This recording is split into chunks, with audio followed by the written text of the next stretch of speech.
Here comes the hard part, is finding a good quality, reliable vendor when you're halfway around the world and you don't know anybody that does that.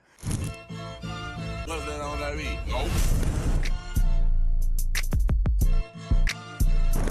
Now, I'm not a branding expert by any means, and I don't pretend to be. Do your own research, learn from your own experiences, but I figured maybe what we're going through would help some people who are trying to launch a business of their own or trying to have something produced or manufactured overseas like we are. We've learned quite a few things in the last four months that we've started this adventure. And we're not a big corporation, it's just me and my wife learning as we go. If you have any interest, follow, like our videos, that would help a bunch. The reality of the textile industry, at least in Canada, I think it's a little bit better in the US, but again, I'm not an expert, don't quote me on this.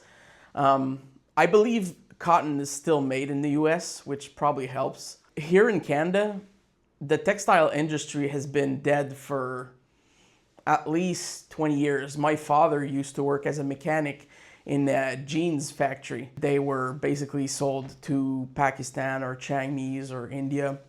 You know, that's just the way world works after globalization and with all labor, jobs, cost. Anyway, there's a whole bunch of reasons economically why this happened.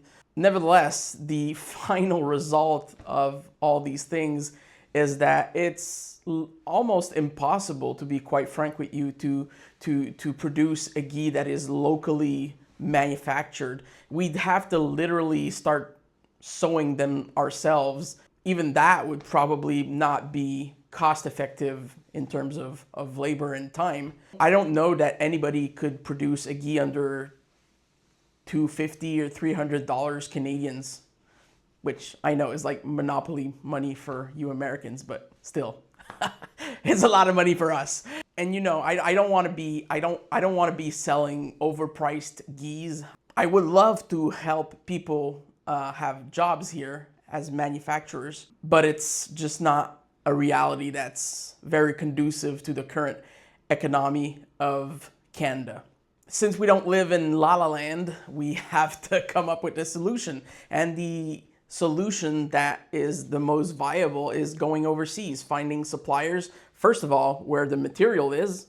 That's one of the biggest reasons a lot of people have their gis manufactured in Pakistan. I believe it's something like over 80% of them are made over there. First of all, they have great quality cotton. Obviously, selling an overpriced gi would be like cutting our own legs at the very start of our adventure, so we don't want to be doing that. And the solution is going to Pakistan or going to China or in some case going to Brazil. I know some Brazilian brands still, for a premium, will do private labels and stuff like that. Obviously, you know, I'm not rich yet. So I don't have my own manufacturing. We need to go through private labels. All the concepts, all the designs, all the work, all the thinking, all the specs come from us, but it's not built by us. Like a lot of things in this world, that's the way it works. It's the supply chain. Here comes the hard part, is finding a good quality, reliable vendor when you're halfway around the world and you don't know anybody that does that. Now, if you're lucky enough to know somebody in a business that you want to launch from over there, then launch it.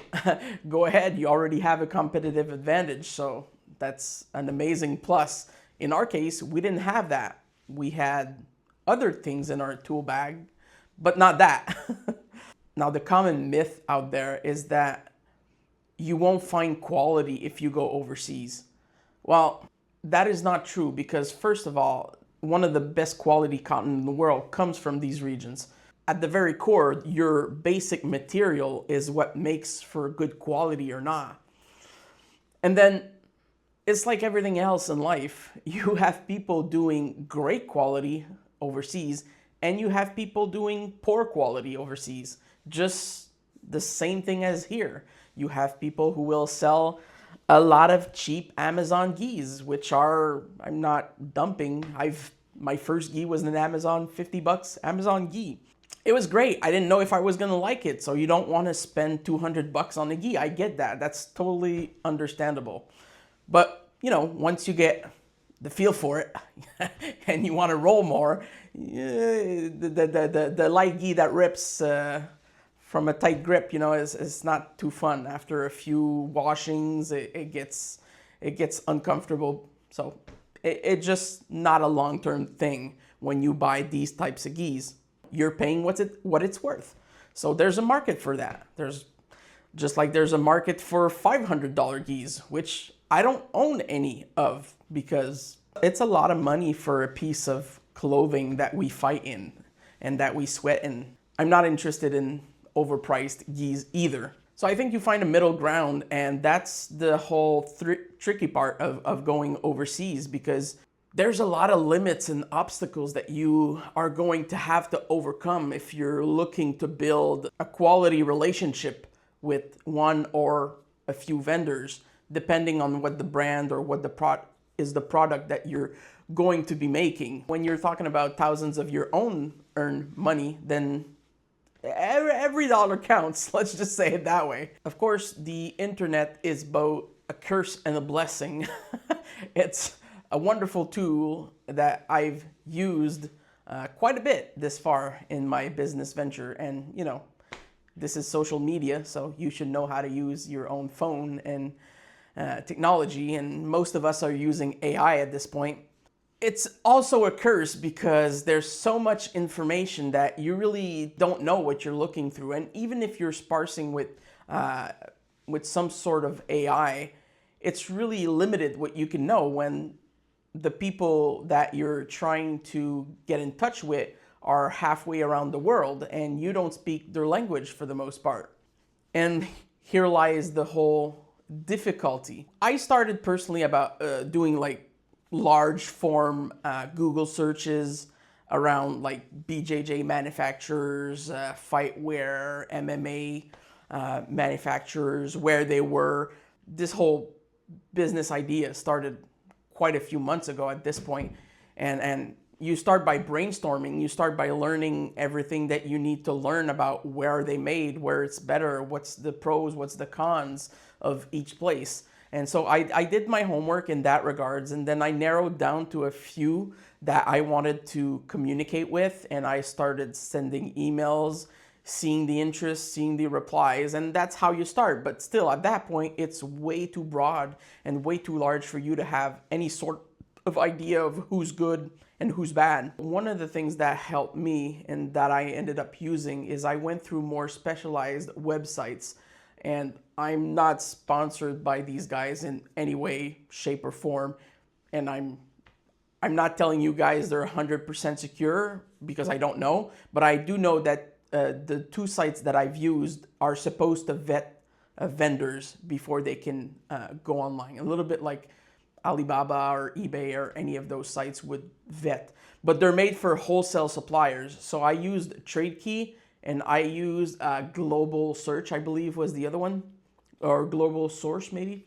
Both of them ended up giving me some good results. So the way they work is you go on them, register your business, you log in like any website you would, and then you register like what you're trying to find, and manufacturers or wholesale suppliers will then communicate with you to let you know that they can fulfill your orders or let you know what they can do for you, basically. We've actually had one supplier that we ended up choosing for our samples that came from, I believe two. I believe one comes from a Global Source and the other one comes from TradeKeys.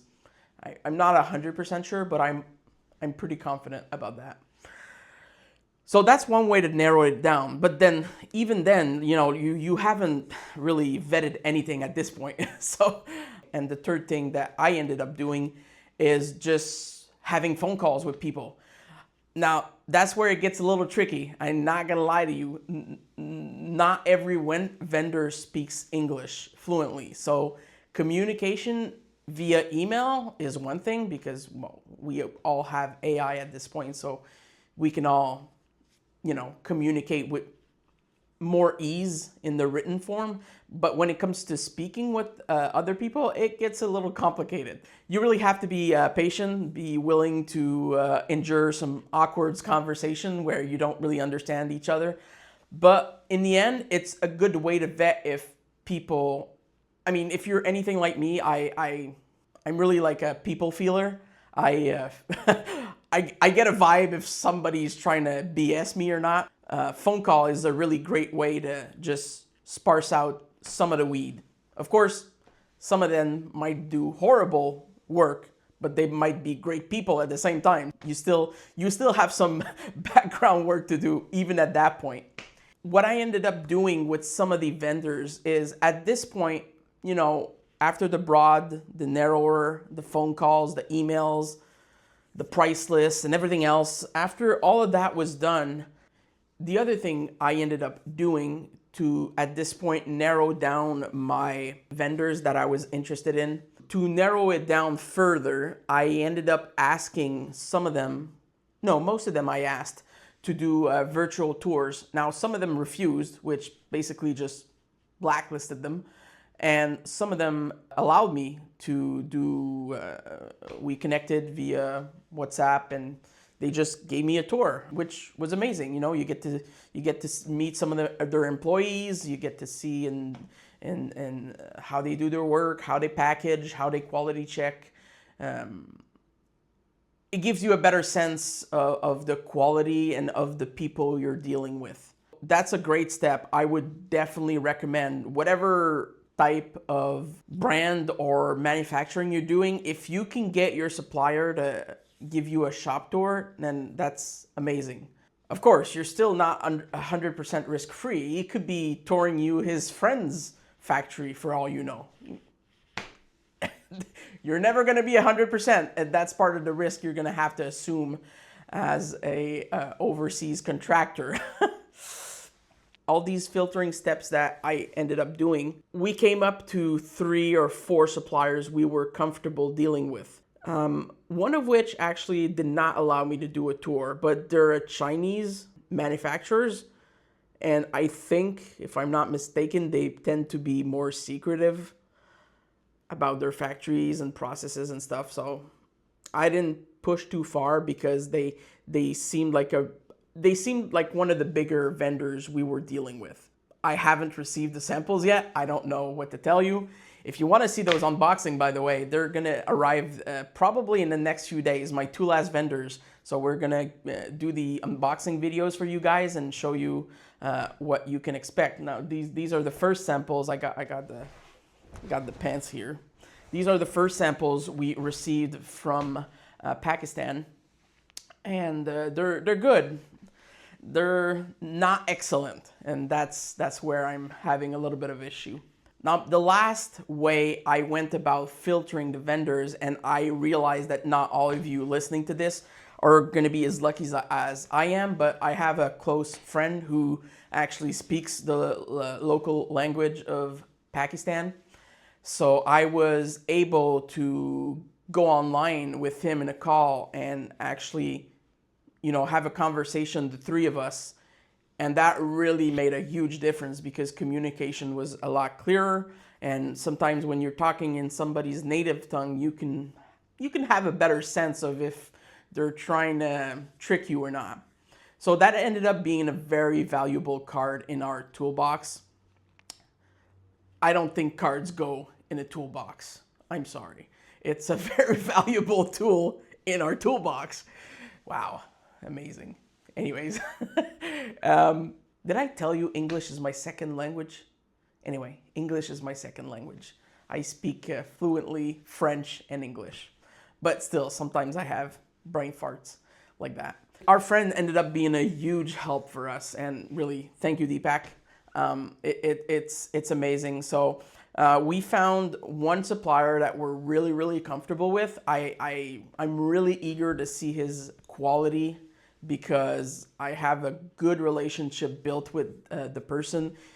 And you know, like one of the things I think also, I didn't mention it, but one of the things that's important is once you start giving people your signing NDAs so they don't disclose your information, and once you start down that process and you actually get phone calls back, you get emails back, you get questions asked. Okay, this in the design, is it supposed to be like that? Is this supposed to be made like this?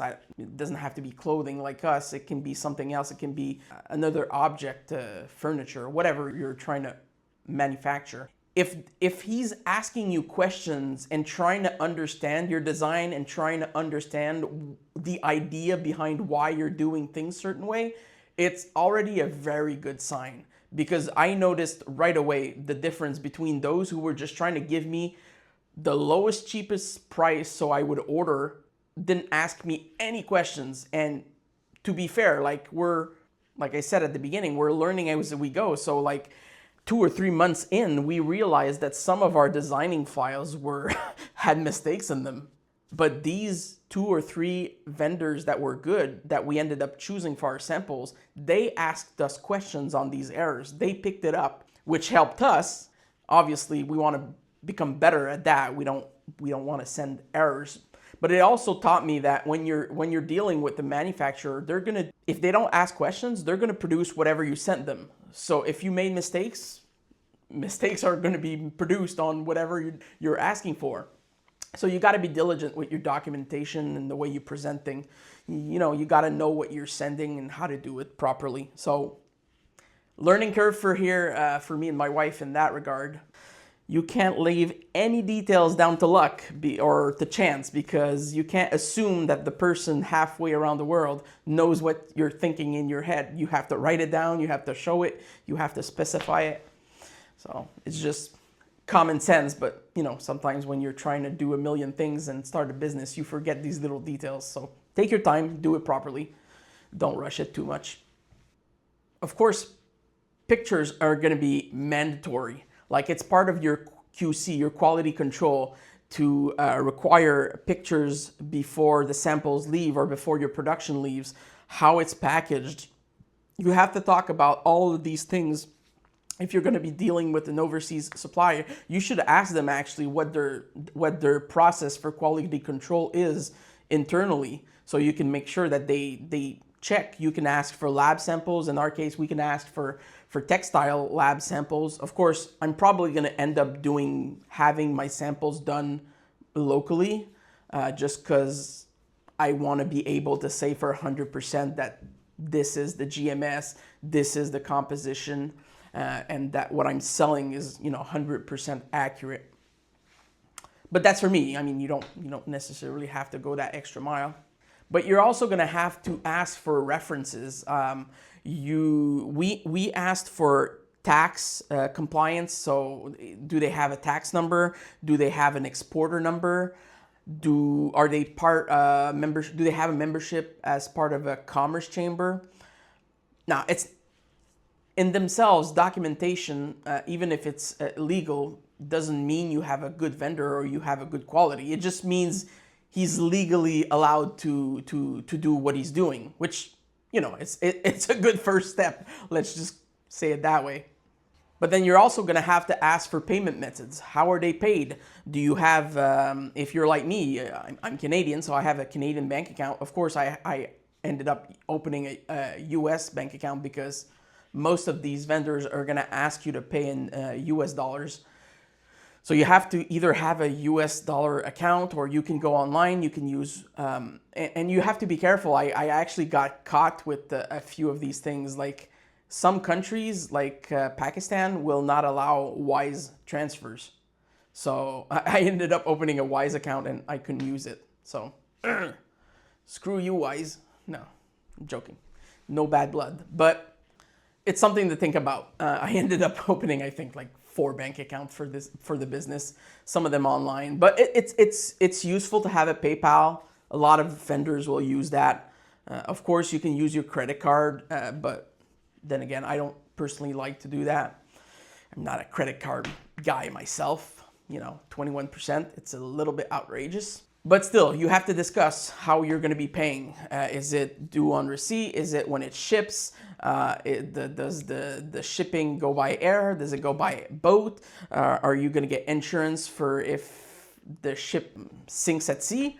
So you need to think about freight insurance. You need to think about customs also. If it's shipped by air, then you won't have an issue because it'll be delivered right to you and go through customs for smaller shipments like that. But if it's sea port, and then you need to get insurance, or your supplier needs to get insurance for you if you want to go that way, and if you want to pay the extra amount for those services, which I suggest you do at the beginning, because obviously for the price difference, it's not that much if you're just going to go shopping for insurances.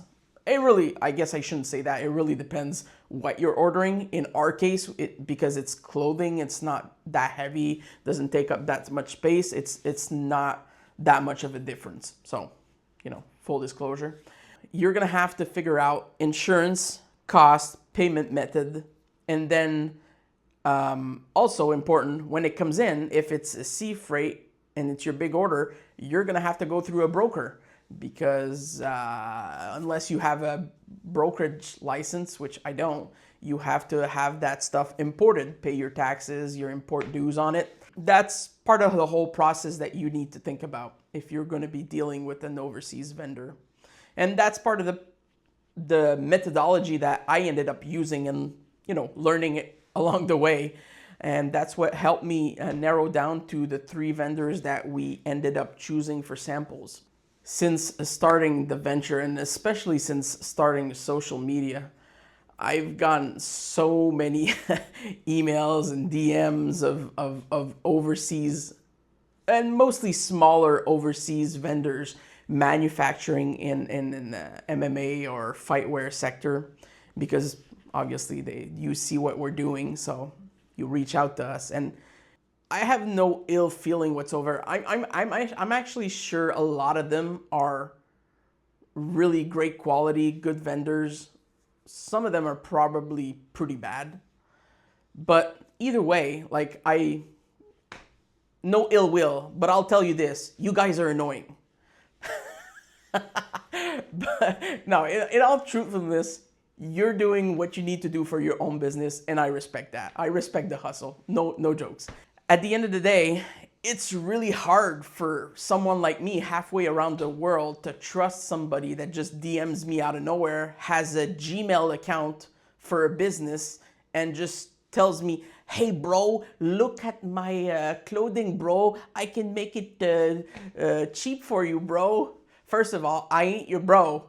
If you're trying to get my money to manufacture something, you don't need to call me sir, but at least be professional about it. Just my piece of advice for you guys reaching out in my DMs. If you start with bro, you're not getting my money, okay?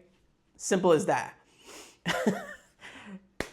But now that we've settled this issue, it's hard. The trust is the big point that is going to be very difficult to build with an overseas supplier. And that's why I'm, for now, not going to be using smaller suppliers that just DM me, because I don't know. I haven't done all the process of vetting with them. So there's no way for me to know if they're good. I'm not just going to flip a dice and, send money to someone. That's a terrible way to do business. But in all truthfulness, I've learned along this path that it takes a lot of wisdom, prayer, and reflection to make good decisions. And it's not so simple. You're going to have to think about what you're doing, and you're going to have to consider every possible angle. And you're going to have to do things right, one step at a time, to make sure that you don't get ripped off or scammed, because ultimately that's the biggest risk factor, right? Well, there's 2 of them. There's getting scammed out of your money, literally, like a lot of people, it ends up happening, unfortunately. And then the other risk is just having really, really poor quality. Like even the sampling part, one of the things, and I'm being very open with you guys, one of the things that actually worries me a lot is you can send really amazing quality samples, and then once I've given you my money for a big order, they just, end up on your doorstep and they're absolute garbage. So that's a possibility. which is why it's preferable to build a relationship way before you give one order. And you have many conversations, many emails, and not just emails, conversation, face-to-face calls, etc. You know, just to make sure the person you're dealing with is actually, first of all, a real human, and that it looks like a decent human, you know, somebody you could do business with. So the work is heavy, and unfortunately, there's no economic way to manufacture this kind of stuff here in Canada, because I would be interested in doing that. But at the end of the day, it is a business. You know, we need to make a profit if we're gonna try to live off of this thing in the future. And if you're looking to build your own business, you're gonna have to do the same decisions. And unless you're some kind of an engineer or genius and you can invent a way out of making things more economical, then, you know, more power to you. But I'm not. I'm just a regular administrative accountant business guy that loves jiu-jitsu. So the whole innovative thing, not my stick. I leave that to my wife. So I guess it's going to be that way until, I don't know, until robots replace every human and super intelligence, and then I guess we won't have to worry about the cost of anything. So, you know, we'll just have very nice gis for very cheap, but we'll be all out of work. That's a terrible way to end the video. Anyways, I hope you had fun. I hope you learned a few things along the way. And take care, guys. Until next time. Oh yeah, and if you feel like it, you could also subscribe and follow. It really helps. Thanks. Have a good day.